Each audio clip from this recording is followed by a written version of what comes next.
Break time now. Let me tell you a language joke today. When we go from one place to the other, the way the language is spoken and understood sometimes is very interesting. And this somehow relates to me also. When I was going for my master's to Stanford University in the US, I finally went to San Francisco airport and from there took a bus to the city where the Stanford University is. That area is known as Silicon Valley. Historically, all the high-tech companies, electronic companies originated there, built up there, so it is called Silicon Valley. So this guy from India, Pakistan, Middle East, somewhere, he went to that area for the first time in his life. He landed in San Francisco airport after getting all the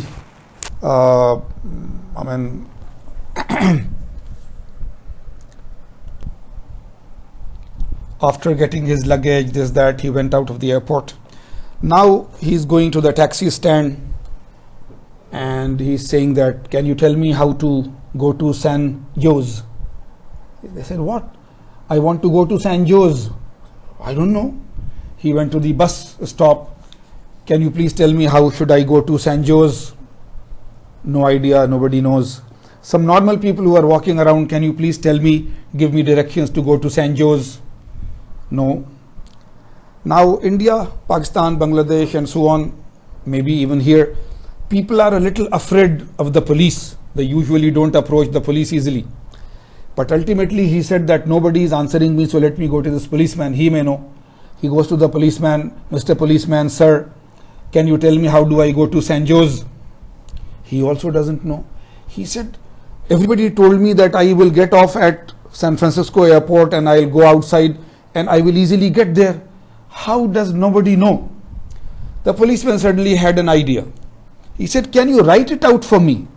So he wrote S-A-N, San, J-O-S-E, San Jose. When he saw it written, he said, oh, you want to go to San Jose. San Jose.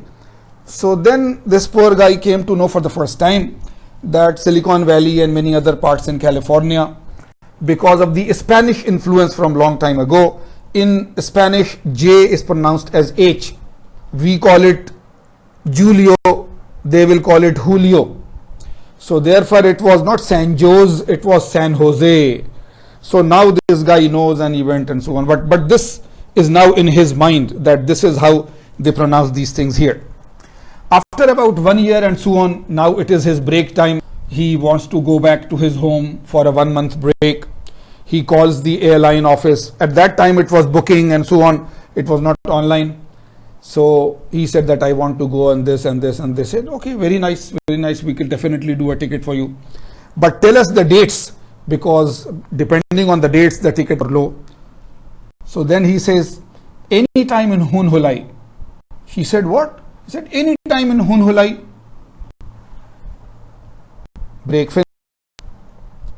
So we were on this example last time that if you have any direction vector shown, then you either find its points or you can move it to one corner, upper corner, lower corner, and you can solve it. So here we are showing you this solution and we are telling you that in the end it is -6, -6, 1, the solution that you have.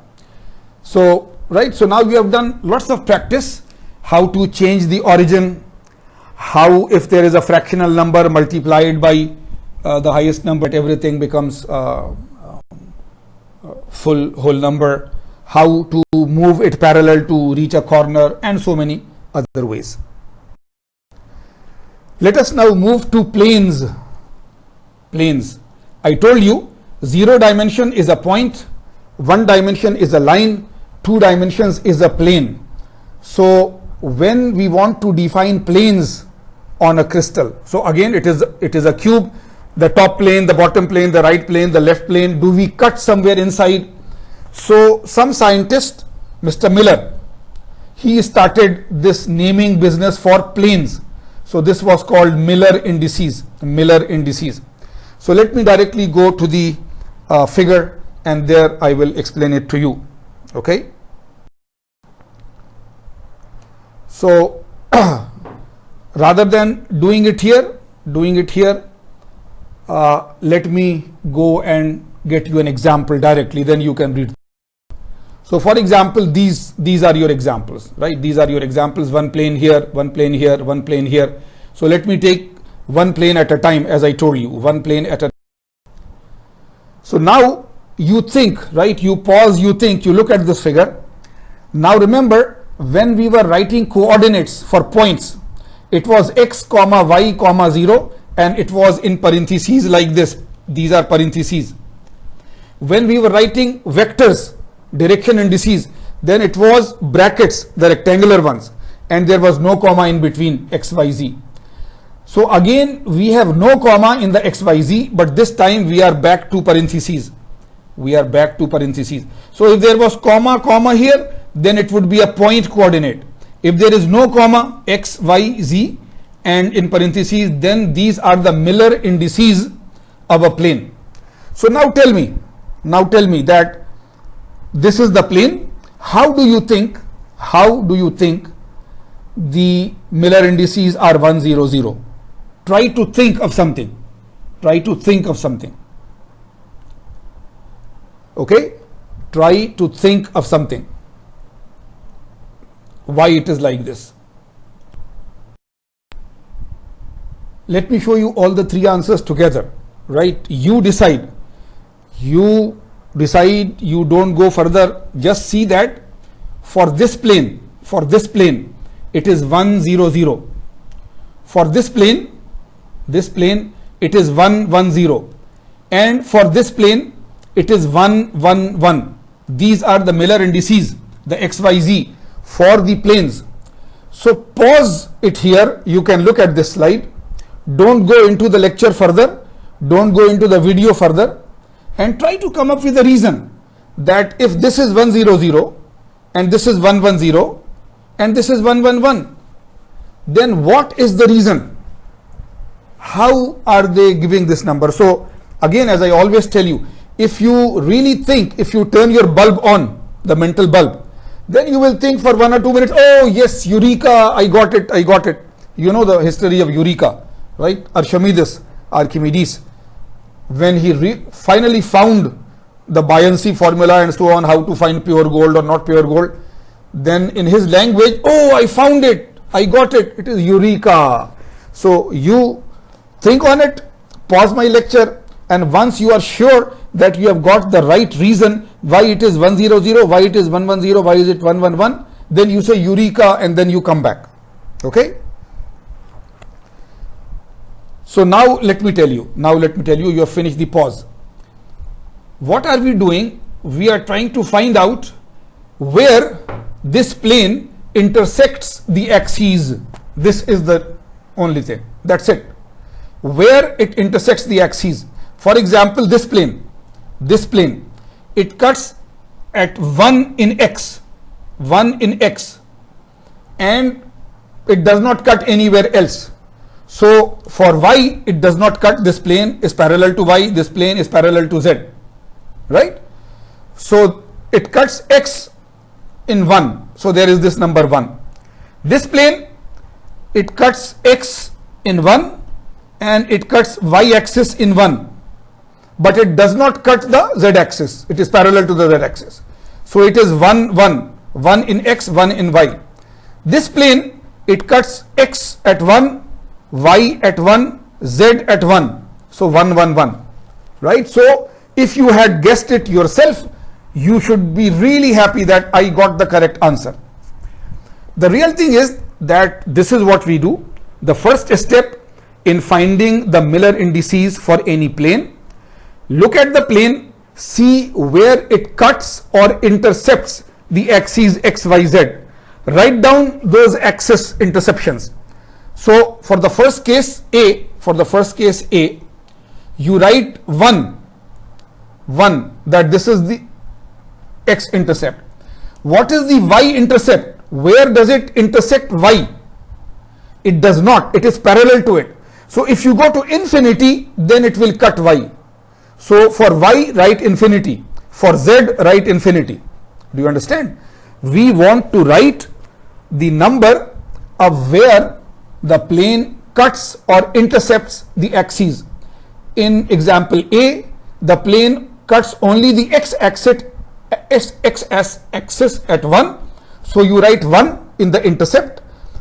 It does not cut either y or z. So it can cut them when you go to infinity. Therefore you write 1, infinity, infinity.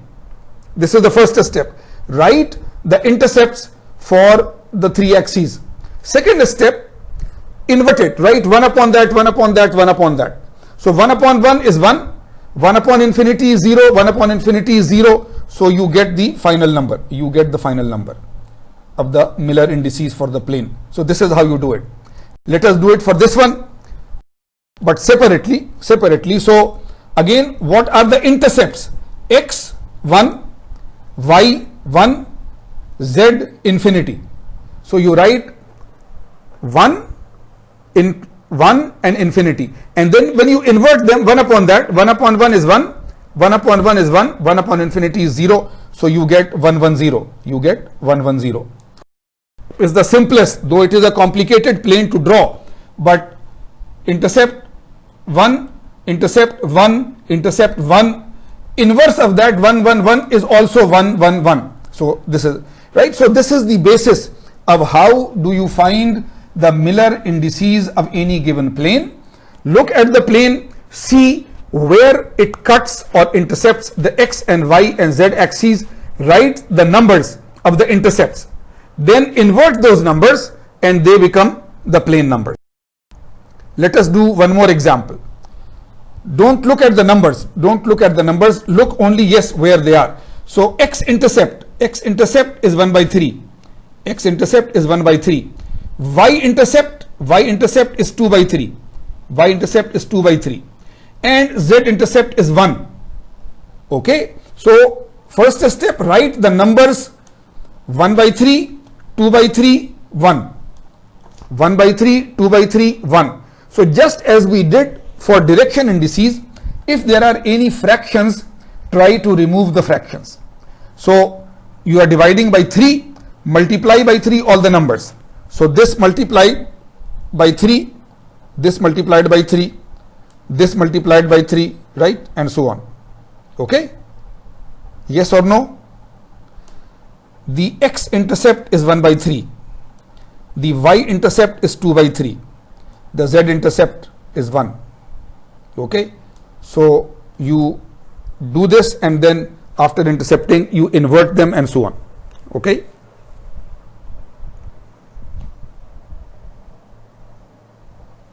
Is this the case? We will see. As last time, let us do the opposite. If some planes were given to you, you found the Miller indices of the planes. This time, the Miller indices are given. Draw the planes. Draw the planes, right? So I keep on reminding you that you should be very quick in doing the cube. First, very quickly draw the cube, and in that cube, then follow the system. So we will do this one, 1 0 1, then 1 minus 1 0, then 2 2 1. So I would request you, as I always do, to pause the lecture. To pause the lecture and don't go into the future. Just pause the lecture and try to do it yourself. Right? That if these are the Miller indices, they represent the numbers. So first invert them. Right? First invert them. This is 1, this is infinity, this is 1. So it means 1 intercept on the x-axis, no intercept with the y-axis, and 1 intercept on the z-axis. So do this and then try to draw the plane, right? Do the same here, do the same here, and please do it yourself. Don't look at the solution. You will see that when you try that way, then you are always very sure in the end. So please do it before going further into the lecture.